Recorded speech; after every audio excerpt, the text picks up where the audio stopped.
Okay, on this video tutorial segment 3, what we're gonna do is to uh, create a project and also uh, put a module, a program module into the project, and then I'm gonna show you how to run it, as well as show you how to debug. Okay, so let's start from just launch the Eclipse. Again, you see this? It says Eclipse Java Neon because it was built and for Java, used Java, was the IDE. But because it's an open platform, folks add different add-ons to support different language programming. In this case, we're doing Python. So what we install in the segment 2, I show you how to install PyDev, which is the Python development add-on to Eclipse. Okay, so we started this, and then it just asks you, is this where your project file located? We just click on OK. Okay.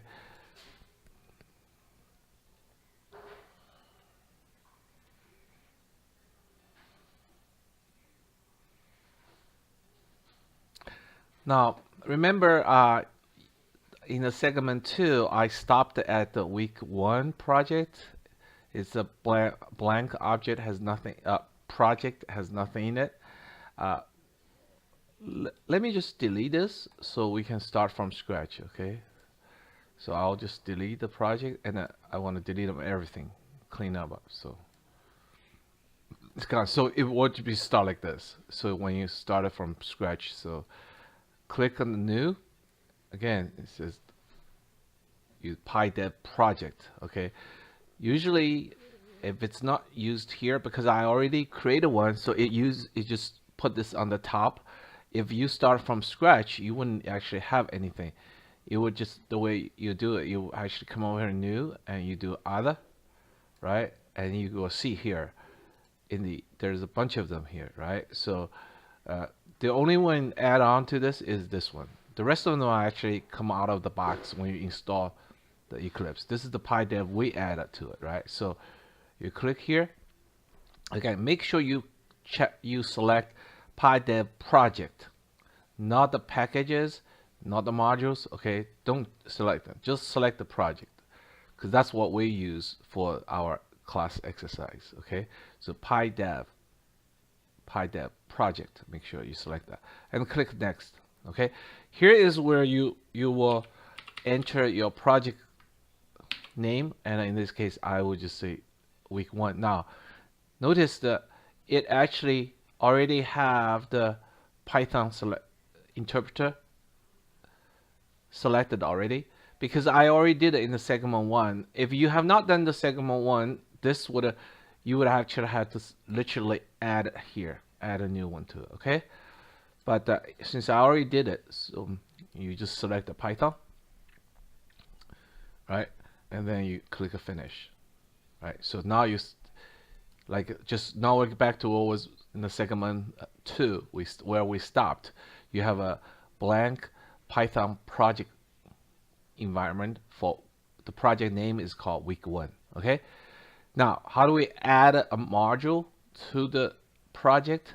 Because we may in a more industrial environment, a professional development environment, you would have many modules. For this one, we only have one, so we'll just create one. Again, here, click on the right button. You see the new, right? Click the right button, you click new. Now, what we need to do is we will do a PyDev module, not the package. Again, it's module. Okay, so we'll do a click on this. Basically, it asks you where it is. You just leave it default. We do not use package. The packages concept is very much like Java. It's used to basically a collection of a module. You can make them as a package. It's for easy maintenance, also for easy sharing between different projects. We're not using packages, so we just leave this blank. Now in this case, let's call our module Hello World. Okay.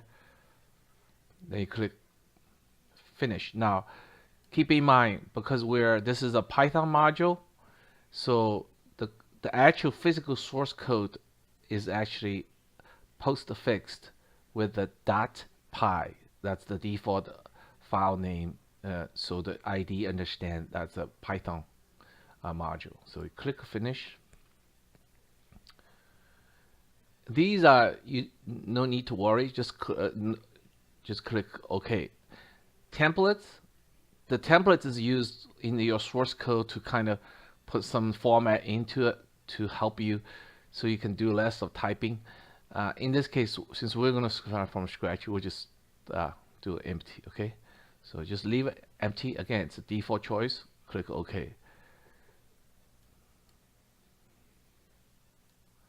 So that's it. So now what you're looking at is really a blank module. Notice I said .py, right? That's the .py. So that's where we can add our code to it. This is a blank module. We start with a blank project. We add a module called hello.py, which has, other than the command anchor for the authors, when it was created, there's nothing in it. So now for us to put some code in. In the class, I said print hello world, right? So the objective is to say, when I run this program, it will print hello world. Okay, so let me save this. So click here to save it. Right, so we save the code, and then I'm going to run it. Now, how do I run this thing? Okay, which is very interesting. How do I run this code? The way you want to run this is you click run, and you can run this thing. Now, because of Python uses script file, it also uses command line parameters. Also, the running condition may be different because you may have multiple modules, right? So the way you want to do this is actually is set up a runtime configuration. Okay, and notice where I highlight. If I highlight here, the runtime condition will be pertains to the entire project. This is if you have multiple modules, right? So if you only have one module, or you only want to see the result of this module, you should just set up the run configuration for this module. No need for the entire project. So since we're only dealing with one module, so you click on the run configuration, okay, and then say what kind of run configuration is. It's really a Python, okay, right? So it's really Python run. So you double click. Notice what I did. Okay, come on here, double click a Python run.